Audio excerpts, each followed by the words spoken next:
This Kate, my interviewee from Edison High School. She's married with kids and she's been an ELL teacher since 2002. She traveled a lot during and after college and realized her love for languages and cultures. She enjoyed working with ELL students and she's here to share her experiences. Um, so the first question I have is why did you pick this career of teaching ESL students? Well, there were a lot of things that impacted my career choice. One of them was in college, I was able to do some travel and some work in other countries. And that kind of pushed me into going into the education career. After I graduated from college, I traveled some more and dabbled in a couple different things, and then decided the best thing to do. I actually talked to some universities and kind of asked about their global programs. And one of the things that they encouraged me to was to look at, because I already had an education degree, was to look at ESL and see if that would be something I was interested in. So I took some classes at Hamlin and then decided that I loved linguistics, I loved learning about languages, I loved cultures, and I realized that's where my strengths lied. So I took a long-term sub position, and I was in elementary, and I just absolutely loved it. And so I finished my license up and got a job right away, and have been doing that ever since, with some time off to be with my kids. So the second question is how have you helped these kids who don't know English on a personal level to lead them to success?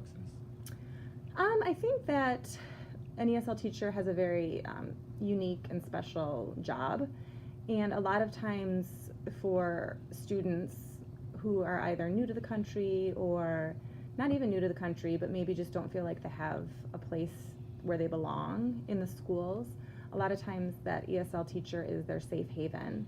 So it's pretty easy to develop those kinds of relationships with your students and their families, because families are an important role in those kids' lives, in any kid's life, but particularly those kids that are learning English, learning the culture.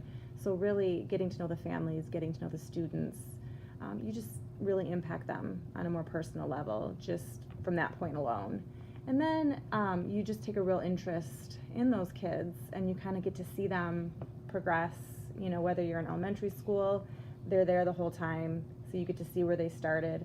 And then a lot of times you're working with them year after year. Same with high school. A lot of times you're working with the same students, so it's not like you have them 1 year and then they leave.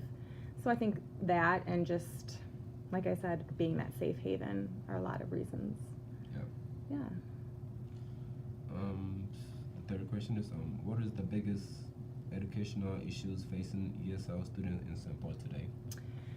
Well, I think there's a lot of things. Again, that cultural piece. Schools are just different, not just by, country to country, but state to state even. So that's going to impact students a lot.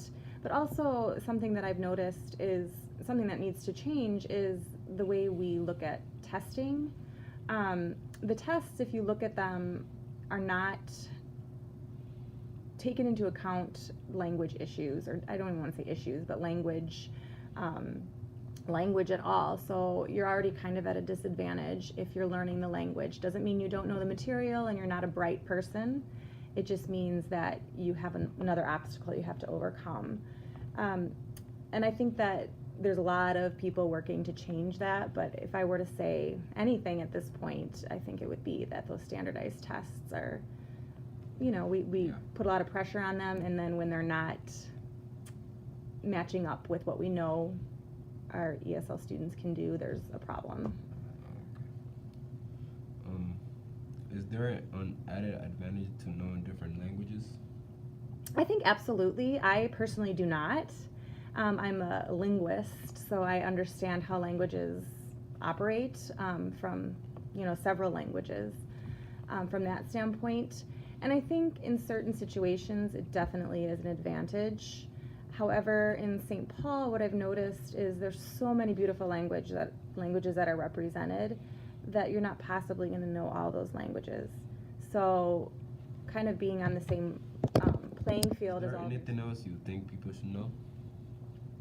I just think it's a cool career. It's a neat career. I think what I've noticed in St. Paul, my children are in school in St. Paul, so it's pretty cool to see them interacting with students that are from several different countries and speak several different languages. And I think one of the things that we don't always take into account, that most of our ESL students, English might be their third or fourth language. So